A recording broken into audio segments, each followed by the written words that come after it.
लखनऊ की सर्द रात। एक पुरानी हवेली में घना सन्नाटा पसरा हुआ है। बाहर तेज बारिश हो रही है, बिजली कड़क रही है। हवेली के भीतर एक शव छत से उल्टा लटका हुआ है।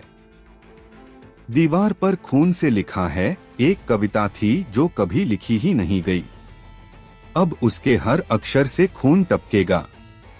अगले दिन एसीपी रघुवीर यादव घटनास्थल पर पहुंचता है। 50 के करीब उम्र, चेहरा कठोर लेकिन अनुभवी। उसके साथ एक नया कांस्टेबल है जो डर के मारे कुछ नहीं बोल पा रहा। रघुवीर दीवार पर लिखी कविता को देखता है। उसकी आंखों में जैसे कोई भूली बिसरी याद तैर जाती है।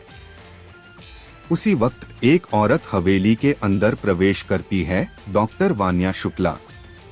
उम्र लगभग 35 साल, तीखी निगाहें, चश्मे के पीछे से सब कुछ भेदती सी।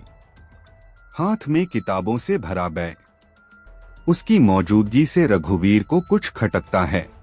रघुवीर कहता है, ये क्या नौटंकी है? वान्या शांत आवाज में जवाब देती है, ये नौटंकी नहीं, भाषा का खून है। वह दीवार की ओर बढ़ती है, कविता को ध्यान से पढ़ती है, हर शब्द को जैसे महसूस कर रही हो।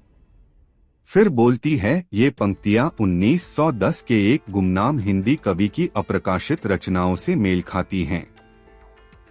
उस संग्रह का नाम था मृत कविताएं। वो कवि कभी प्रसिद्ध नहीं हुआ, लेकिन उसकी हस्तलिखित कविताएं भारत लाइब्रेरी में संरक्षित हैं। कातिल इन्हीं भूली बिसरी कविताओं के आधार पर हत्याएं कर रहा है। रघुवीर चौंकता है, तुम्हें ये सब कैसे पता? वान्या हल्के से मुस्कुराती है, मैं शब्दों के बीच जीती हूँ, और कभी कभी शब्द मार भी डालते हैं। तभी पुलिस को एक और सुराग मिलता है। लाश के गले में एक पुराना फाउंटेन पेन लटक रहा होता है, जिससे सिर्फ स्याही नहीं, थोड़ा थोड़ा खून भी टपक रहा होता है।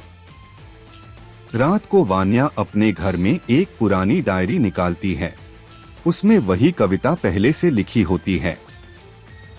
उसके चेहरे पर चिंता साफ झलक रही होती है। कोई पुराना राज फिर से जाग उठा है। एक रहस्यमयी आवाज सुनाई देती है, अगला शब्द कल लिखा जाएगा, और एक और कविता मरेगी।